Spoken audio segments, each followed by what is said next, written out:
Hi, welcome to ಕಲ್ಕುಳಿ creation log.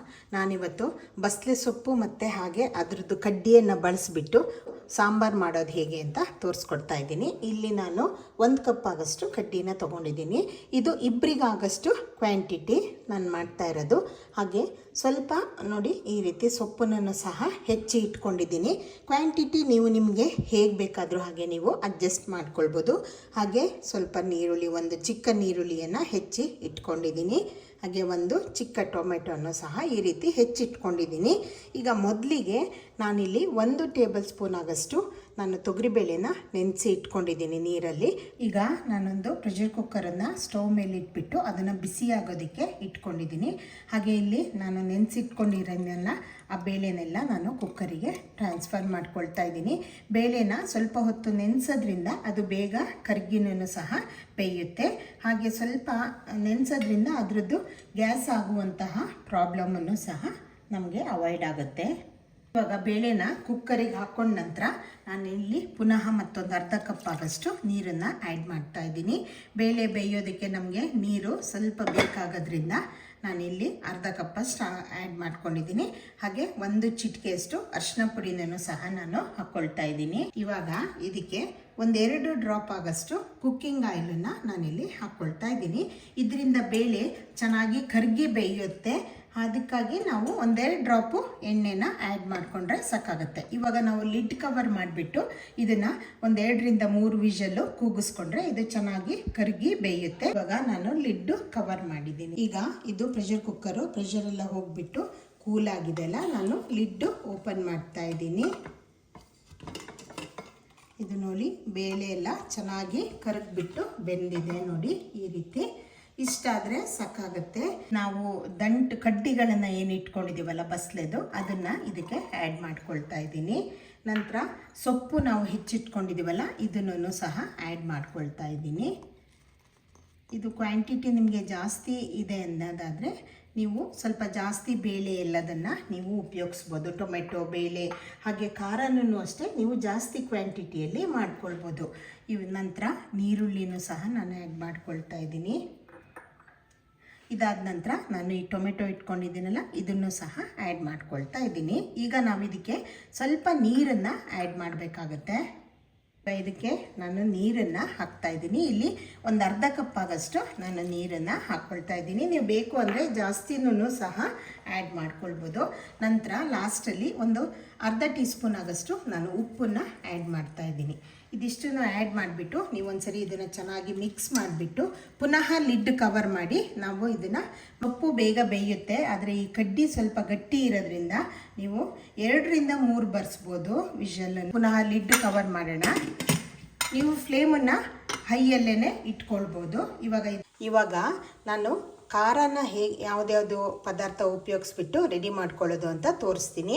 ಇಲ್ಲಿ ಒಂದು 7-8 ಎಸ್ಲು ಬೆಳ್ಳುಳ್ಳಿ, ಹಾಗೆ 1 ದೊಡ್ಡ ಟೇಬಲ್ ಸ್ಪೂನ್ ಆಗೋಷ್ಟು ಧನಿಯಾ, ಹಾಗೆ 1 ಚಿಕ್ಕ ಟೀ ಸ್ಪೂನ್ ಆಗೋಷ್ಟು ನಾನಿಲ್ಲಿ ಜೀರಿಗೆ ತೊಗೊಂಡಿದ್ದೀನಿ, ಅರ್ಧ ಟೀ ಸ್ಪೂನಷ್ಟು ಹುರಿಗಡಲೆ, ಹಾಗೆ 1 ಚಿಕ್ಕ ನೀರುಳ್ಳಿ, 1 7-8 ಎಸ್ಲು ಕರಿಬೇವು, ಆಮೇಲೆ ಇಲ್ಲಿ 1-2 ಟೇಬಲ್ ಸ್ಪೂನ್ ಆಗೋಷ್ಟು ಹಸಿ ತೆಂಗಿನಕಾಯಿ ತುರಿನ ನಾನು ತೊಗೊಂಡಿದ್ದೀನಿ. ನಂತರ ಖಾರಕ್ಕೆ ಎಷ್ಟು ಬೇಕೋ ಅಷ್ಟು ಒಣಮೆಣಸು. ಇಲ್ಲಿ ಹುರಿಗಡಲೆ ನಾವು ಆ್ಯಡ್ ಮಾಡೋದ್ರಿಂದ ಇದು ಏನು ರಸ ಬರುತ್ತಲ್ಲ, ಸಾರು ಬರುತ್ತಲ್ಲ, ಅದು ಸ್ವಲ್ಪ ತಿಕ್ನೆಸ್ ಕೊಡುತ್ತೆ. ಹಾಗೆ ಟೇಸ್ಟು ತುಂಬ ಚೆನ್ನಾಗಿ ಬರುತ್ತೆ. ಜಾಸ್ತಿ ಹಾಕಬೇಡಿ, ಆವಾಗ ಸಾರು ತುಂಬ ದಪ್ಪವಾಗಿ ಬರುತ್ತೆ, ಆವಾಗ ಅದು ಟೇಸ್ಟು ಸಹ ಚೆನ್ನಾಗಿರಲ್ಲ. ಜಸ್ಟು ನೀವು ಒಂದು 10 ಕಾಳು ಹಾಕ್ಕೊಂಡ್ರೆ ಸಾಕಾಗುತ್ತೆ. ಇವಾಗ ನಾವು ಇದೆಲ್ಲದನ್ನು ಉಪಯೋಗಿಸ್ಬಿಟ್ಟು ಖಾರನ ಹುರಿದು ರೆಡಿ ಮಾಡ್ಕೊಳ್ಳೋಣ. ಇನ್ನೊಂದು ಬಾಣಲೆನ ಬಿಸಿಗಿಟ್ಕೊಂಡು ಇಲ್ಲಿ 1 ಟೀ ಸ್ಪೂನ್ ಆಗೋಷ್ಟು ಎಣ್ಣೆನ ಹಾಕ್ಕೊಂಡಿದ್ದೀನಿ. ಇದಕ್ಕೆ ನಾವು ಒಂದೊಂದೇ ಪದಾರ್ಥಗಳನ್ನು ಆ್ಯಡ್ ಮಾಡ್ತಾ ಬರೋಣ. ಮೊದಲಿಗೆ ನಾನಿಲ್ಲಿ ನೀರುಳ್ಳಿಯನ್ನು ಹಾಕ್ಕೊಳ್ತಾ ಇದ್ದೀನಿ. ಇದು ಖಾರನ ನಾವು ಹುರಿದು ಮಾಡ್ಕೊಳೋದ್ರಿಂದ ಟೇಸ್ಟು ತುಂಬ ಚೆನ್ನಾಗಿ ಬರುತ್ತೆ. ನಂತರ ಇದಕ್ಕೆ ಬೆಳ್ಳುಳ್ಳಿಯನ್ನು ಸಹ ಆ್ಯಡ್ ಮಾಡ್ಕೊಳ್ತಾ ಇದ್ದೀನಿ. ಆಮೇಲೆ ನಾನು ಏನು ಧನಿಯಾ ಇಟ್ಕೊಂಡಿದ್ದೀನಲ್ಲ ಅದು ಹಾಕ್ಕೊಳ್ತಾ ಇದ್ದೀನಿ. ನಂತರ ಇಲ್ಲಿ ಜೀರಿಗೆ ಏನು ಇಟ್ಕೊಂಡಿದ್ದೀನಲ್ಲ ಇದನ್ನು ಸಹ ಆ್ಯಡ್ ಮಾಡ್ಕೊಳ್ತಾ ಇದ್ದೀನಿ. ಇವಾಗ ಇದಕ್ಕೆ ನಾವು ಒಣಮೆಣಸು ಏನು ಇಟ್ಕೊಂಡಿದ್ದೀವಲ್ಲ ಇದನ್ನು ಸಹ ಆ್ಯಡ್ ಮಾಡ್ಕೊಳ್ತಾ ಇದ್ದೀನಿ. ಇದು ಸ್ವಲ್ಪ ಹೊತ್ತು ಫ್ರೈ ಆಗಿ ನಿಮಗೊಂದು ಅರೋಮಾ ಬರುತ್ತೆ. ಇದು ಅಷ್ಟು ತನಕ ನೀವು ಒಂದು 2-3 ಮಿನಿಟ್ಸು ನೀವು ಇದನ್ನು ಫ್ರೈ ಮಾಡ್ಕೊಳ್ಳಿ. ಇವಾಗ ಇದು ಸ್ವಲ್ಪ ಲೈಟಾಗಿ ಫ್ರೈ ಆಗಿದೆ ಅಲ್ಲ, ಇದೇನು ಕರಿಬೇವು ಇಟ್ಕೊಂಡಿದ್ದೀವಲ್ಲ ಅದನ್ನು, ನಂತರ ಹುರಿಗಡ್ಲೆನ, ಹಾಗೆ ನಾವು ಇಟ್ಕೊಂಡಿರುವ ಹಸಿ ತೆಂಗಿನಕಾಯಿ ತುರಿ ಇದನ್ನು ಸಹ ಆ್ಯಡ್ ಮಾಡಿಕೊಂಡು ಚೆನ್ನಾಗಿ ಇನ್ನೊಂದು 2-3 ನಿಮಿಷ ನಾವು ಇದನ್ನು ಫ್ರೈ ಮಾಡ್ಕೊಳ್ಬೇಕು. ಇದು ಅಷ್ಟೇ ಒಂಥರ ಅರೋಮಾ ನಿಮಗೆ ಬರುತ್ತೆ, ಅಷ್ಟು ತನಕ ನೀವು ಫ್ರೈ ಮಾಡ್ಕೊಳ್ಳಿ. ತುಂಬ ಅದು ಸುಟ್ಟು ಹೋಗೋ ಹಾಗೆ ಮಾಡ್ಕೊಳ್ಬೇಡಿ. ಇದು ಲೋ ಫ್ಲೇಮಲ್ಲೇ ಮಾಡಿಕೊಂಡ್ರೆ ಚೆನ್ನಾಗಿ ನಿಮಗೆ ಅರೋಮಾ ಬರುತ್ತೆ. ಈ ರೀತಿ ಎಲ್ಲದನ್ನು ಮಿಕ್ಸ್ ಮಾಡ್ತಾ ನೀವು ಸ್ವಲ್ಪ ಹೊತ್ತು ಫ್ರೈ ಮಾಡಬೇಕು. ನೀರುಳ್ಳಿ ಮತ್ತು ತೆಂಗಿನಕಾಯಿ ತುರಿ ಎಲ್ಲ ಲೈಟಾಗಿ ಸ್ವಲ್ಪ ರೆಡ್ಡಿಶ್ ಥರ ಇದಾಗ್ತಾ ಇದೆ. ಈಗ ಇದು ಇಷ್ಟು ಫ್ರೈ ಆದರೆ ಸಾಕಾಗುತ್ತೆ. ಈಗ ಇದನ್ನು ನೀವು ಆಫ್ ಮಾಡಿಕೊಂಡು ಕೂಲ್ ಆಗಲಿ, ಇದು ತಣ್ಣಗಾದ ನಂತರ ನೀವು ಇದನ್ನು ಮಿಕ್ಸಿಯಲ್ಲಿ ರುಬ್ಬಬೇಕು.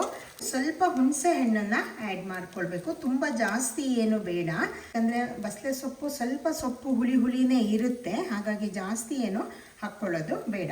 ನಾನಿಲ್ಲಿ ಜಸ್ಟ್ ಒಂದು ಸ್ವಲ್ಪ ಚೂರನ್ನ ಆ್ಯಡ್ ಮಾಡ್ತಾ ಇದ್ದೀನಿ. ಇವಾಗ ಈ ಮಸಾಲ ನೋಡಿ ಕ್ಲೀನಾಗಿ ತಣ್ಣಗಾಗಿದೆ. ಇದನ್ನು ನಾನು ಮಿಕ್ಸಿ ಜಾರ್ಗೆ ಟ್ರಾನ್ಸ್ಫರ್ ಮಾಡ್ಕೊಳ್ತಾ ಇದ್ದೀನಿ. ಇದನ್ನೆಲ್ಲ ಇದಕ್ಕೆ ನಾನು ಟ್ರಾನ್ಸ್ಫರ್ ಮಾಡಿಕೊಂಡು ಇವಾಗ ನಾನೊಂದು ಅರ್ಧ ಕಪ್ ಆಗೋಷ್ಟು ನೀರು ಹಾಕ್ಕೊಂಡ್ಬಿಟ್ಟು ನಾನು ಈ ಮಸಾಲನ ತುಂಬ ನುಣ್ಣಗಾಗಿ ಫೈನ್ ಪೇಸ್ಟ್ ಮಾಡಿ ಇಟ್ಕೊಂಡಿದ್ದೀನಿ. ಪ್ರೆಷರ್ ಕುಕ್ಕರು 3 ವಿಷಲ್ ಕೂಗಿದೆ. ನಾನು ಸ್ಟವ್ ಆಫ್ ಮಾಡಿಬಿಟ್ಟು ಪ್ರೆಷರ್ ಎಲ್ಲ ಹೋಗಿಬಿಟ್ಟು ಕಂಪ್ಲೀಟಾಗಿ ಕೂಲ್ ಆಗೋ ತನಕ ನಾನು ಇದನ್ನು ಬಿಡ್ತಾ ಇದ್ದೀನಿ.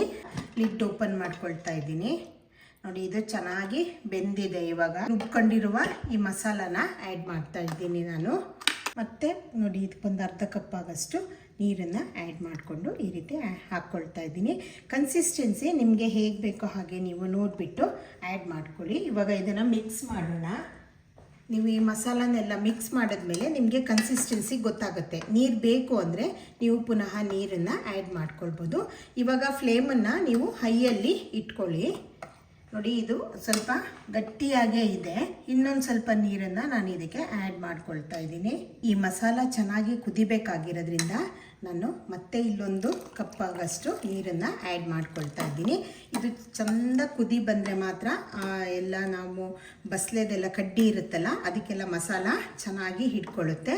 ಸೊ ನೋಡಿ ನಾನು ಈ ಕನ್ಸಿಸ್ಟೆನ್ಸಿಯನ್ನು ಇಟ್ಕೊಂಡಿದ್ದೀನಿ. ಇದು ಮತ್ತೆ ಪುನಃ ಸ್ವಲ್ಪ ದಪ್ಪ ಆಗೋದ್ರಿಂದ ನಾವು ಸ್ವಲ್ಪ ನೀರಾಗಿನೇ ಇಟ್ಕೊಂಡಿದ್ದೀನಿ. ಟೇಸ್ಟಿಗೆ ಬೇಕಾದಷ್ಟು ಉಪ್ಪನ್ನು ಆ್ಯಡ್ ಮಾಡ್ಕೊಳ್ತಾ ಇದ್ದೀನಿ. ಪುನಃ ನಾನಿಲ್ಲೊಂದು ಅರ್ಧ ಟೀ ಸ್ಪೂನ್ ಆಗೋಷ್ಟು ಉಪ್ಪನ್ನು ಆ್ಯಡ್ ಮಾಡ್ಕೊಳ್ತೀನಿ. ನೀವು ಟೇಸ್ಟ್ ನೋಡಿಬಿಟ್ಟು ನಿಮಗೆ ಬೇಕು ಅನಿಸಿದ್ರೆ ಮತ್ತೆ ನೀವು ಆ್ಯಡ್ ಮಾಡ್ಕೊಳ್ಬೋದು.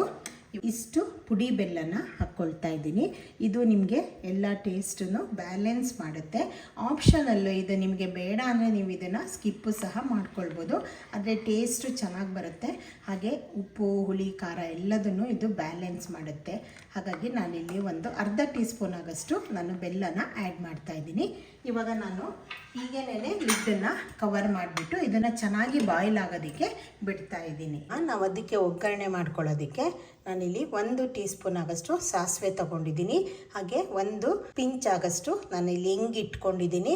ಒಂದು 5-6 ಚೂರು ನಾನು ಒಣಮೆಣಸು ಇಟ್ಕೊಂಡಿದ್ದೀನಿ. ಹಾಗೆ ಒಂದು 5-6 ಎಸ್ಲು ಬೆಳ್ಳುಳ್ಳಿಯನ್ನು ಈ ರೀತಿ ಕ್ರಷ್ ಮಾಡಿ ಇಟ್ಕೊಂಡಿದ್ದೀನಿ. ನಾವು ಅದು ಕುದಿಯೋ ಟೈಮಲ್ಲಿ ಒಗ್ಗರಣೆನ ರೆಡಿ ಮಾಡ್ಕೊಳ್ಳೋಣ. ಇವಾಗ ನಾನು ಇನ್ನೊಂದು ಪಾತ್ರೆಗೆ ಬಿಸಿಗೆ ಇಟ್ಕೊಂಡ್ಬಿಟ್ಟು ಇದಕ್ಕೆ ನಾನು ಸ್ವಲ್ಪ ಎಣ್ಣೆನ ಹಾಕೊಂಡು ಬಿಸಿ ಆಗೋದಕ್ಕೆ ಬಿಟ್ಟಿದ್ದೀನಿ. ಈಗ ಈ ಎಣ್ಣೆ ಬಿಸಿ ಆಗಿದೆ ಅಲ್ಲ, ಮೊದಲಿಗೆ ಒಣಮೆಣಸು ಏನು ಇಟ್ಕೊಂಡಿದ್ದೀನಲ್ಲ ಇದನ್ನು ನಾನು ಹಾಕ್ಕೊಳ್ತಾ ಇದ್ದೀನಿ. ಹಾಕ್ಕೊಂಡ್ಬಿಟ್ಟು ಇದನ್ನು ಜಸ್ಟ್ ಒಂಚೂರು ತಿರುಗಿಸ್ಬಿಟ್ಟು ನಂತರ ಇದಕ್ಕೆ ನಾವು ಸಾಸಿವೆ ಇಟ್ಕೊಂಡಿದ್ದೀವಲ್ಲ ಅದನ್ನು ಸಹ ಹಾಕ್ಕೊಳ್ತಾ ಇದ್ದೀನಿ. ಸಾಸಿವೆ ಸ್ವಲ್ಪ ಸಿಡಿತಾ ಇದ್ದಾಗೆ ನಾನು ಬೆಳ್ಳುಳ್ಳಿ ಕ್ರಷ್ ಮಾಡಿ ಇಟ್ಕೊಂಡಿದ್ದೀನಲ್ಲ ಇದನ್ನು ಸಹ ಇದಕ್ಕೆ ಆ್ಯಡ್ ಮಾಡ್ಕೊಳ್ತಾ ಇದ್ದೀನಿ. ಆ್ಯಡ್ ಮಾಡಿಬಿಟ್ಟು ನಾನು ಇದನ್ನು ಸ್ಟವ್ ಆಫ್ ಮಾಡ್ಕೊಳ್ತಾ ಇದ್ದೀನಿ. ಇಲ್ಲಾಂದರೆ ಇದು ಸುಟ್ಟು ಹೋಗ್ಬಿಡುತ್ತೆ. ಚೂರೇ ಒಗ್ಗರಣೆ ಇರೋದ್ರಿಂದ ಇದು ಸುಟ್ಟು ಹೋಗೋದ್ರಿಂದ ನಾನು ಸ್ಟವ್ ಆಫ್ ಮಾಡಿಕೊಂಡು ಅದೇ ಬಿಸಿಯಲ್ಲಿ 1-2 ನಿಮಿಷ ಇದನ್ನು ಈ ರೀತಿ ಫ್ರೈ ಮಾಡ್ತಾ ಇದ್ದೀನಿ. ನಂತರ ಲಾಸ್ಟಲ್ಲಿ ಇದಕ್ಕೆ ನಾನು ಹಿಂಗೇನು ಇಟ್ಕೊಂಡಿದ್ದೀನಲ್ಲ ಇದನ್ನು ಆ್ಯಡ್ ಮಾಡ್ಕೊಳ್ತಾ ಇದ್ದೀನಿ. ಒಣಮೆಣಸು ಮತ್ತು ಬೆಳ್ಳುಳ್ಳಿಯನ್ನು ಸ್ಕಿಪ್ ಮಾಡಬೇಡಿ, ಇದು ಚೆಂದ ಫ್ಲೇವರ್ ಕೊಡುತ್ತೆ. ಹಾಗಾಗಿ ಅದೆರಡನ್ನು ನೀವು ಉಪಯೋಗಿಸಿ. ಇನ್ ಕೇಸ್ ನೀವು ಬೆಳ್ಳುಳ್ಳಿ ತಿನ್ನಲ್ಲ ಅನ್ನೋದಿದ್ದರೆ ನೀವು ಅದನ್ನು ಬಿಟ್ಬಿಟ್ಟು ಉಳಿದೆಲ್ಲದನ್ನು ಆ್ಯಡ್ ಮಾಡ್ಕೊಳ್ಬೋದು. ಇವಾಗ ಇದು ಒಗ್ಗರಣೆ ರೆಡಿ ಆಗಿದೆ. ಇವಾಗ ನೋಡಿ ನಾನು ಲಿಡ್ ಓಪನ್ ಮಾಡ್ತಾ ಇದ್ದೀನಿ. ಇದು ಚೆನ್ನಾಗಿ ಬಾಯ್ಲ್ ಆಗ್ತಾ ಇದೆ. ಇವಾಗ ಇನ್ನೊಂದು ಸರಿ ಪುನಃ ಮಿಕ್ಸ್ ಮಾಡಿ ಇದನ್ನು ಮಿಕ್ಸ್ ಮಾಡಿಬಿಟ್ಟು ಈಗಿದು ಚೆನ್ನಾಗಿ ಬಾಯ್ಲ್ ಆಗ್ತಾ ಇದೆಯಲ್ಲ, ಇವಾಗ ನಾವು ಇದಕ್ಕೆ ಒಗ್ಗರಣೆ ಏನು ರೆಡಿ ಮಾಡ್ಕೊಂಡಿದ್ದೀವಲ್ಲ ಅದನ್ನು ನಾನಿಲ್ಲಿ ಆ್ಯಡ್ ಮಾಡ್ತಾ ಇದ್ದೀನಿ. ಮಿಕ್ಸ್ ಮಾಡಿ ಪುನಃ 1-2 ನಿಮಿಷ ನೀವು ಚೆನ್ನಾಗಿ ಕುದಿಯೋದಕ್ಕೆ ಬಿಡಬೇಕು. ಹಾಗೆ ಬಿಡೋಷ್ಟೊತ್ತಿಗೆ ನೀವು ಟೇಸ್ಟನ್ನು ನೋಡಿಕೊಂಡು ನಿಮಗೆ ಉಪ್ಪು ಬೇಕು ಅನ್ನೋದಿದ್ರೆ ನೀವು ಇವಾಗ ಆ್ಯಡ್ ಮಾಡ್ಕೊಳ್ಬೋದು. ಇವಾಗ ನೋಡಿ ಇದು ಚೆನ್ನಾಗಿ ಕುದಿ ಬರ್ತಾ ಇದೆ. ನಾನು ಫ್ಲೇಮನ್ನು ಹೈಯಲ್ಲೇ ಇಟ್ಬಿಟ್ಟು ಪುನಃ ನಾನು ಲಿಡ್ಡನ್ನು 1-2 ನಿಮಿಷ ಈ ರೀತಿ ಕವರ್ ಮಾಡ್ತಾ ಇದ್ದೀನಿ. ಈ ಮೇಲ್ಗಡೆ ನೊರೆ ಎಲ್ಲ ಇರುತ್ತಲ್ಲ ಇದೆಲ್ಲ ಹೋಗೋಷ್ಟು ನೀವು ಇದನ್ನು ಬಾಯ್ಲ್ ಮಾಡಬೇಕು, ಆವಾಗ ಟೇಸ್ಟು ಚೆನ್ನಾಗಿ ಬರುತ್ತೆ. ಈಗ ಪುನಃ ಲಿಡ್ ಕವರ್ ಮಾಡೋಣ. ಇವಾಗ ಇದು ಸ್ವಲ್ಪ ಹೊತ್ತಾಗಿದೆಲ್ಲ, ನಾನು ಪುನಃ ಲಿಡ್ಡನ್ನು ಓಪನ್ ಮಾಡ್ತಾ ಇದ್ದೀನಿ. ಈಗ ನೋಡಿ ಮೇಲ್ಗಡೆ ಇರುವಂತಹ ಎಲ್ಲ ನೊರೆ ಹೋಗಿಬಿಟ್ಟು ಚೆನ್ನಾಗಿ ಬಾಯ್ಲ್ ಆಗ್ತಾ ಇದೆ. ಈಗ ಇದು ಪರ್ಫೆಕ್ಟಾಗಿ ರೆಡಿಯಾಗಿದೆ. ಹಾಗೆ ಸಾಂಬಾರ್ ಕನ್ಸಿಸ್ಟೆನ್ಸಿ ನೋಡಿ ಸ್ವಲ್ಪ ದಪ್ಪ ಆಗಿದೆ. ನಾವು ಹುರುಗಡ್ಲೆ ಉಪಯೋಗಿಸೋದ್ರಿಂದ ಇದು ಸ್ವಲ್ಪ ದಪ್ಪವಾಗಿ ಬರುತ್ತೆ. ಮತ್ತು ಇದು ನಮ್ಮ ಮಲೆನಾಡು ಶೈಲಿಯ ಒಂದು ಬಸಳೆ ಸೊಪ್ಪಿಂದ ಮಾಡುವಂತಹ ಒಂದು ಸಾಂಬಾರು. ಹಾಗೆ ಇಂತಹ ಅಪರೂಪದ ಅಡಿಗೆಗಳಿಗಾಗಿ ನನ್ನ ಕಲ್ಕುಳಿ ಕ್ರಿಯೇಷನ್ ಲಾಗ್ ಚಾನಲ್ ಏನಿದೆ ಇದನ್ನು ಸಬ್ಸ್ಕ್ರೈಬ್ ಮಾಡ್ಕೊಳ್ಳಿ. ಹಾಗೆ ಲೈಕ್, ಶೇರ್ ಆ್ಯಂಡ್ ಕಮೆಂಟ್ ಮಾಡಿ. ಈಗ ನೋಡಿ ಬಿಸಿ ಬಿಸಿಯಾದ ಬಸಳೆ ಸೊಪ್ಪಿನ ಹುಳಿ ಅಥವಾ ಸಾಂಬಾರು ರೆಡಿಯಾಗಿದೆ.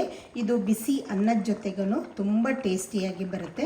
ನೀವು ಬೇಕು ಅಂದರೆ ಇದಕ್ಕೆ ತುಪ್ಪ ಹಾಕ್ಕೊಂಡ್ಬಿಟ್ಟು 1 ಟೀ ಸ್ಪೂನ್ ತುಪ್ಪ ಹಾಕ್ಕೊಂಡ್ಬಿಟ್ಟು ಬಿಸಿ ಅನ್ನಕ್ಕೆ ಈ ಸಾಂಬಾರನ್ನು ಕಲಿಸ್ಕೊಂಡು ಊಟ ಮಾಡ್ಬೋದು. ತುಂಬ ಟೇಸ್ಟಿಯಾಗಿ ಬರುತ್ತೆ. ಹಾಗೆ ನಮ್ಮ ಮಲೆನಾಡಿನ ಅಕ್ಕಿ ಕಡುಬು ಅಥವಾ ಅಕ್ಕಿ ರೊಟ್ಟಿ ಇದ್ರ ಜೊತೆಗೂ ಇದು ತುಂಬ ಒಂದು ಟೇಸ್ಟಾಗಿ ಬರುತ್ತೆ. ಇದನ್ನು ಟ್ರೈ ಮಾಡಿಬಿಟ್ಟು ಹೇಗೆ ಅನ್ನಿಸ್ತು ಅಂತ ನನಗೆ ಕಮೆಂಟಲ್ಲಿ ತಿಳಿಸಿ. Thank you.